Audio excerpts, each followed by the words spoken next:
Hey guys, what's up? It's Angela. It is 2 days after the Leah Remini special.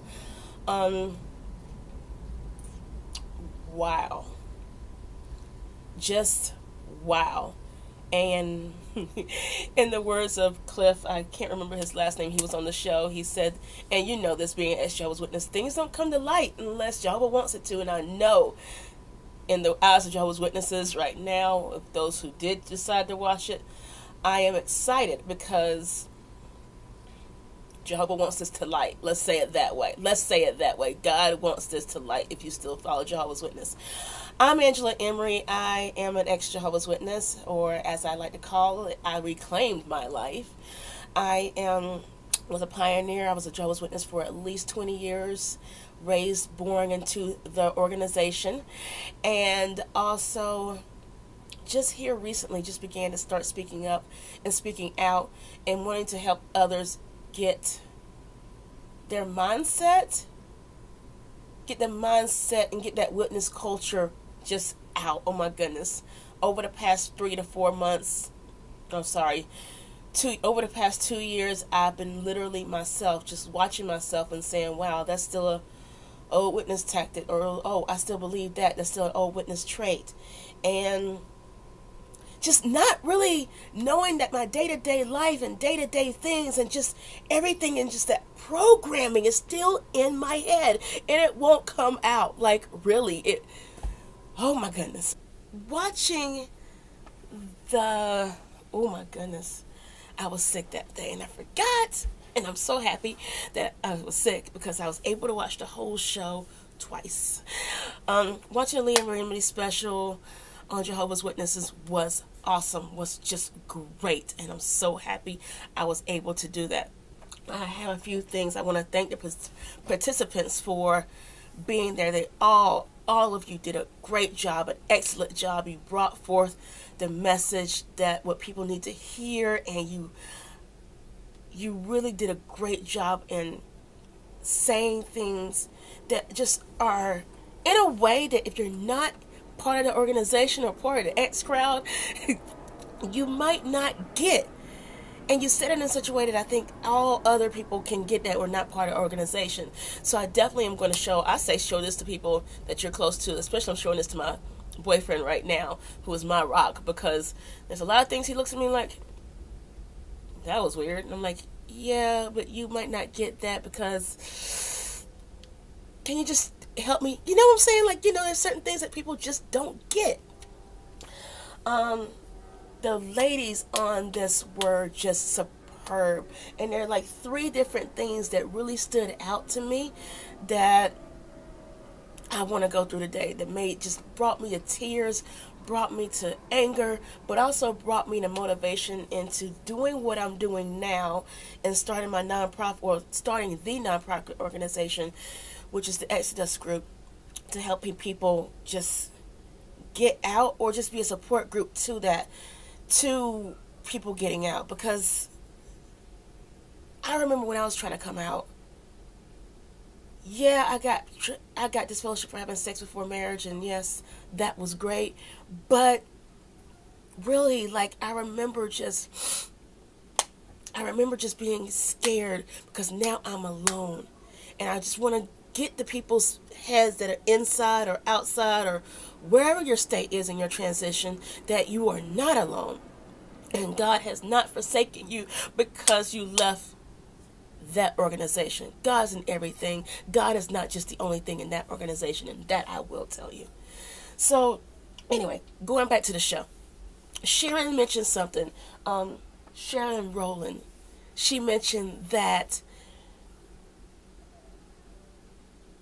oh my God, that she felt comfortable in relationships because they were abusing her. The mental abuse, it felt like home. The abuse felt like home. And oh my God, that is one thing. My first 5 relationships outside of being a Jehovah's Witness were all emotionally abusive. Not really physically abusive. I've maybe one time gotten hit, but all of them were emotionally abusive, meaning that the person liked me for where I was at one point, and then slowly but surely, gradually made me change, do nonsense, because now I need to do this, this, and this, just because you want me to. And I realized that that is a direct,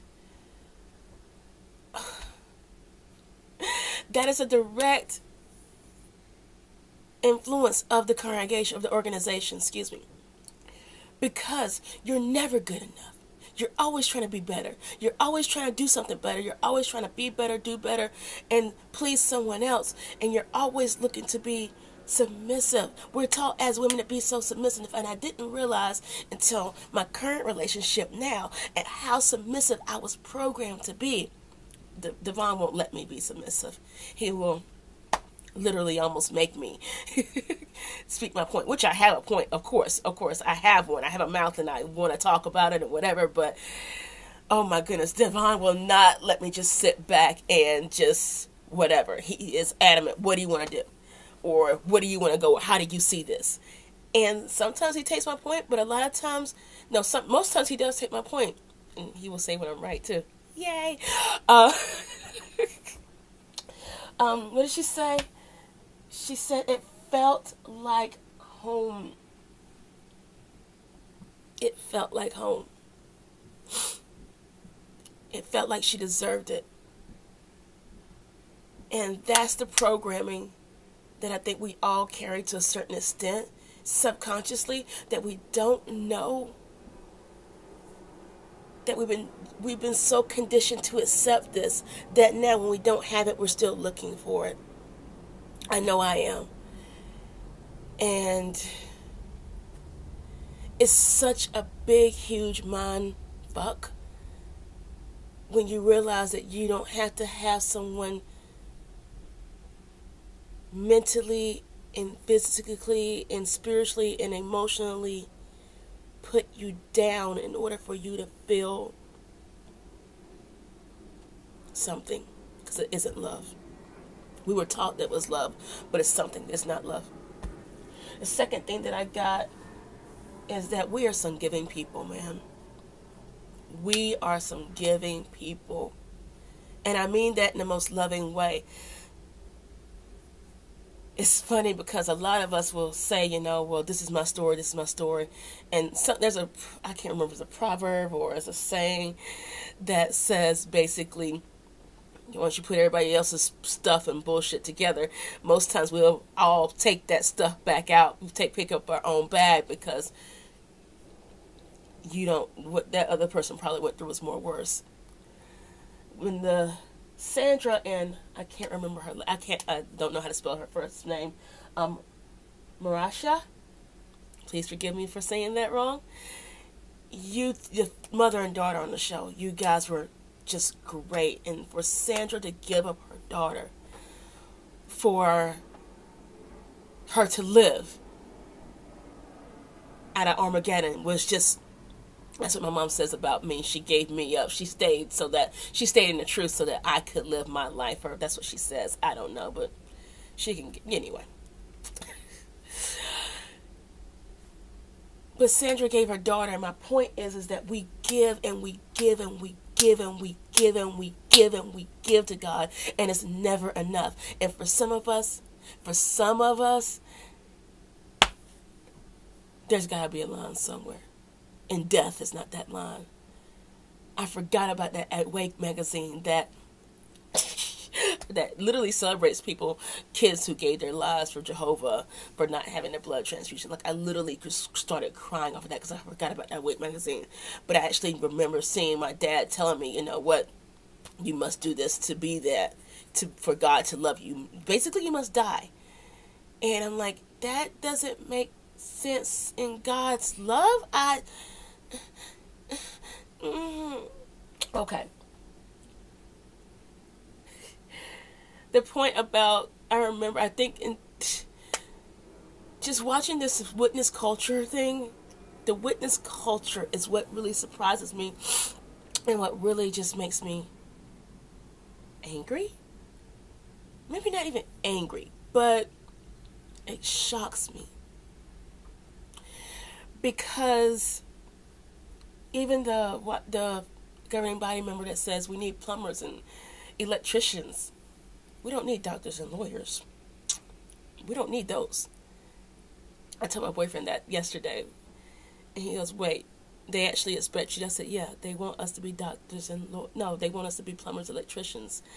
But I made my decision on not going to college and becoming a minister and becoming a pioneer and a minister and actually becoming a personal trainer because I didn't have to go to school. I could only get a trade and becoming a personal trainer that way because then I could be a coach.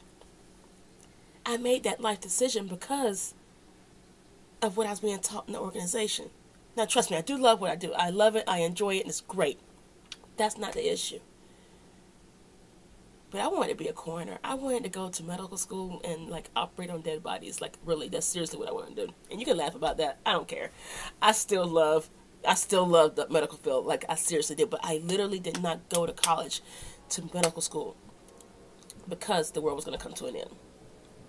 Mind you, that was 20 years ago. So, people are making these life choices on not because of what this organization says. The last thing that really hit me was with the witness culture. I can't remember who said it, but love is their commodity. We're not staying, or they're not staying in the organization because they love Jehovah. We're being told that. We're not staying in the organization because we love Jehovah.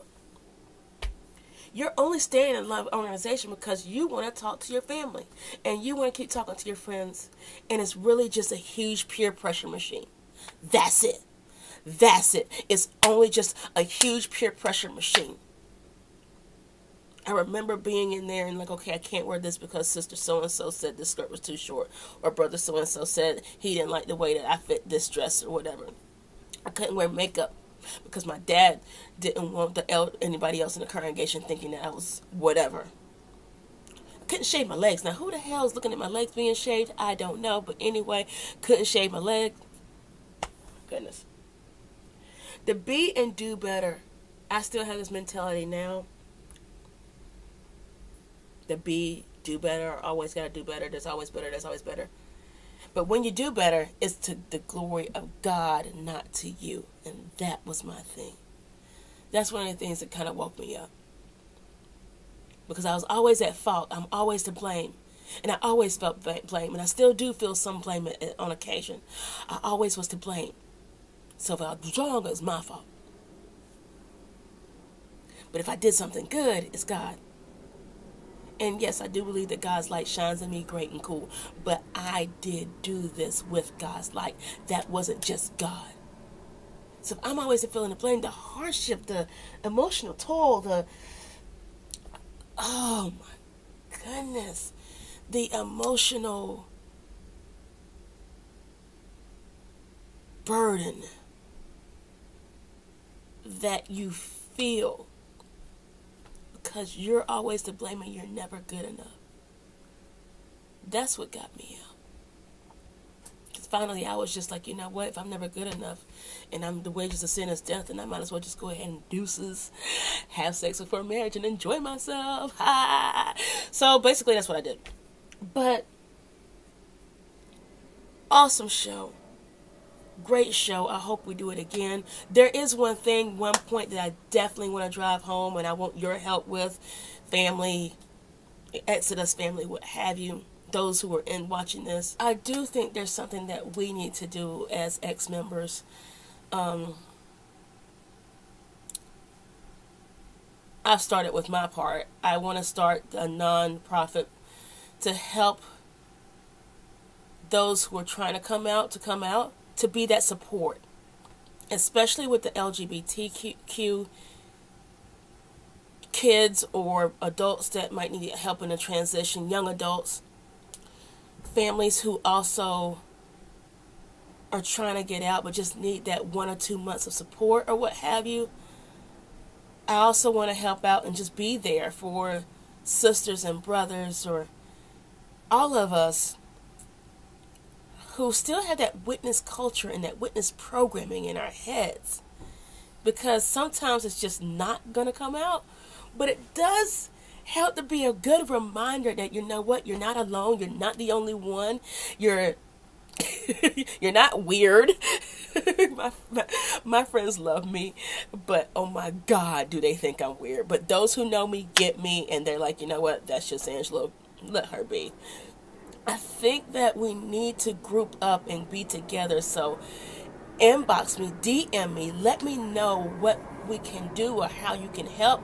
I've already starting a nonprofit. I'm calling it the Exodus Group, because we're on a mass exodus, and it is a Bible verse, and I love the song by Bob Marley.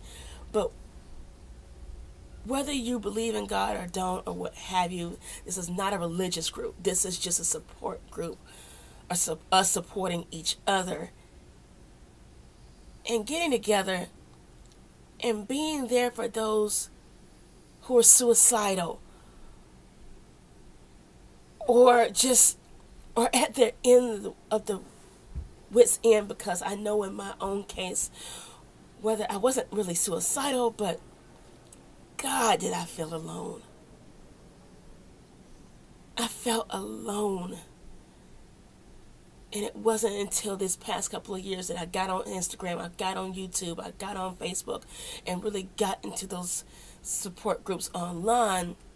I was like, wait, I wasn't alone. And not only that, I think that we need to look in person. Let's meet in person more. Let's discuss more in person and be there for each other. So I'm starting the Exodus group, and I want your comments in below, and let me know what you can do to help or what you think we should do to help, because I'm really looking forward to growing together and growing with each other and just finding strength in our ex, okay? Like really, like no longer being defined or put down that I'm no longer a Jehovah's Witness. Finding power that I'm not, because honestly, I believe that those of us who are out and those of us who are coming out, that is one of the strongest things and one of the most powerful things that you can do.